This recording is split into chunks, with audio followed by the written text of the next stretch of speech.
Hi, I'm Eric with HyprMX. We're here at Pocket Gamer Connects 2023 in London, and I'm joined by Nick Murray from GameConsulting.net. Hi. Nice to have you. Yeah, good to meet you as well. Why don't you tell us a little bit about yourself and the company and when it was founded?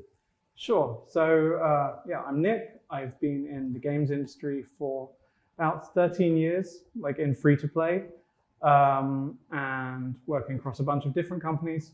For the last 5 years, more or less, I've been working as a consultant. So I work with a bunch of different companies focused on really improving KPIs, in particularly retention, monetization, game economics, that kind of thing within the free-to-play space. Very cool. And the companies you worked for in the past, can you tell us a little bit about those and sort of what'd you learn from working at established studios that made you want to go into the consulting sort of space with a self-owned business, which is no small feat for sure.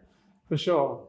I mean, to answer the second part first, it's really, I think what made me want to move towards this kind of model was that in bigger companies, there is often less flexibility, less ease of adaptation to change, and it can be a little bit frustrating sometimes. In one company, I worked in a dev team of over 800 people, and far from being agile, it's more like, turning a ferry round in a canal. So it's a bit tough. And I always thought that actually if I could work with like a larger range of teams at smaller scale, come in, help them out, give them advice on, how to approach things, where to go, it would be a more impactful way of spending my time. Sure. And in terms of the clients I work with, so it's a bunch of different companies, again, like kind of mostly within Europe, but also some within South America, some in Asia as well. So I work with, for example, Tiny Bytes, who are based in South America, Nordisk Games, who own a bunch of different studios in Europe, and through them, Nitro Games. I'm currently doing some work with Do Dreams in Finland. And also even local for me, I live in Germany, a studio called Gamebook as well, which is narrative romance. So I really try and span across genres as well. Nice, yeah. So there's not one specific genre that you're working with. Is there a particular genre you like or prefer or feel you're most kind of expertise in? Yeah, I think in general, probably something more mid-core, like a mid-core RPG is really like the sweet spot. The reason I like working with those is because I really like game economics. I'm trying to make systems work so that players feel like really satisfying progression, really good about spending because they're getting like a big boost forward as well and getting something cool out of it. And mid-core role-playing games tend to have economies that can support that kind of play. Right. Unfortunately, if you obviously go kind of to the more casual end of the spectrum, towards like hyper-casual, there's no real economy to speak of. So it's more difficult. Sure. Yeah. And in addition to working with kind of all of the various genres, you work with a lot of studios, which is a pretty unique position to be in. When you're working for one company, you get a glimpse into sort of what makes that tick. But seeing so many different studios and so many different games, you get a lot of insight. Are you seeing things that are similar, different? What's kind of any commonalities that you might come across?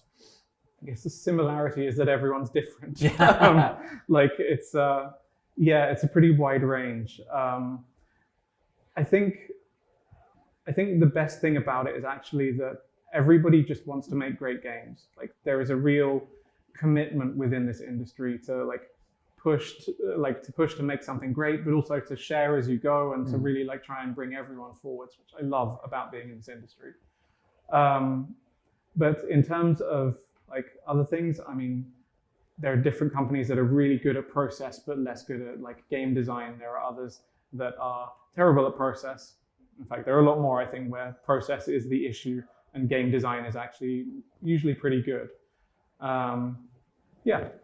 Yeah, and so as you're working with all of these studios, the theme we've heard over the last 12 months has been an openness to explore new sources of revenue, to maybe be a little bit more creative in terms of how we're positioning ad placements and various things. Has there been anything you found that's worked particularly well to help studios generate more revenue, or anything you think is going to be successful this year in terms of new ad formats and stuff like that?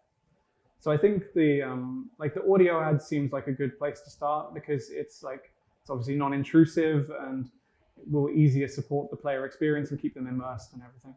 So I think that's probably going to get bigger. beyond that, I mean, in terms of business models, I still think that like free-to-play IAP revenue is going to be the main driver behind this year. Obviously, people will currently be looking at adding like NFTs and further blockchain Web3 components to their games. I don't see that taking off just yet. I'm sure someone will eventually master it and make one great game that everybody loves. But I think we're still quite a long way from acceptance. Right. I think part of the challenge actually in that space is a lot of the language which creates a barrier to entry. So there's a lot of new abbreviations that people need to learn before they can even think about playing the game. It's quite tough. Right, for sure. Yeah, and like you said, there's audio ads, and there's some interesting developments, I think, with like in-play, in-game advertising. Yeah. Have you had any experience with sort of those native in-play placements? Not so much. I mean, I guess the most kind of immersed ones that I have experience with would be more kind of classic, like ad integration and offer walls and that kind of thing. I mean, offer walls are maybe also another area that's due a bit of a resurgence because they quite often confer like benefits either in real world or in game. Mm-hmm. And I think that at a time right now where there is a bit of a recession going on, people are being economically more conscious, actually potentially even like taking part in offers that get them something in the real world as well as something in game could be a route to greater success. Right. And how's the show been going for you so far? I know we were briefly chatting about it. It's been a bit busy. It's really well attended. Yeah, it's kind of crazy. A lot of people around. It's increasingly difficult to pick out faces in the crowd. Right. But yeah, it's been going well so far. Lots of people to talk to, good conversations. And you were on a panel this morning, were you not? I think it was with our friend Felix Bradberg. Mm-hmm. The topic was picking the right business model for your game. Yep. Okay, well, to steal a little thunder from that panel when it comes out on PGC's YouTube channel, what's the main takeaway you can give in terms of picking that right business model? There's a panel of 5 people, and yet the takeaway I'm going to say is the one that I talked about. Of course, yeah. Which is actually, like, there's a lot to consider when you're thinking about a new business model. And I think a lot of people, as I say, will be looking at Web3 potentially to get more solutions, to get money quicker, maybe like on pre-sale of NFTs or tokens. The business model really has to suit what you already have. Like if you're starting from scratch, fine, but if you already have a product that, let's say, is totally ad-driven and running well in India, adding IAPs to that isn't going to help because the Indian market is mostly driven by ad revenue. And likewise, in terms of game economy, your game has to be able to support it. If you want to add subscriptions, then you need to have enough content that a player could subscribe for a month and feel satisfied with their purchase. So like there are really a lot of considerations before you choose your business model. Check out your game, check out your competition, understand what they're doing, but really like dig deep and make sure that your motivation is correct with regards to your audience as well. Right. No, that makes sense. I think that's a great piece of advice and might lead people to want to get a little bit more insight from you. So hopefully, if someone's interested in working with you, there's a studio that wants to connect with you. What's the best way to go about it? Give yourself a little plug here. Sure. So the best way is just to contact me. You can go through my website, which is gamesconsulting.net, or just contact me on LinkedIn. It should be pretty easy to find. And yeah, like there's no strings attached. I'm always happy to share as much as I can up front and just have a chat with people. So nice. Awesome. Well, looking forward to seeing you around at the next conference. Hopefully I'll be able to pick your face out of the crowd. We'll see. Maybe it'll be even bigger next time. Definitely. Nick, good to see you, man. Thank you. Thank you.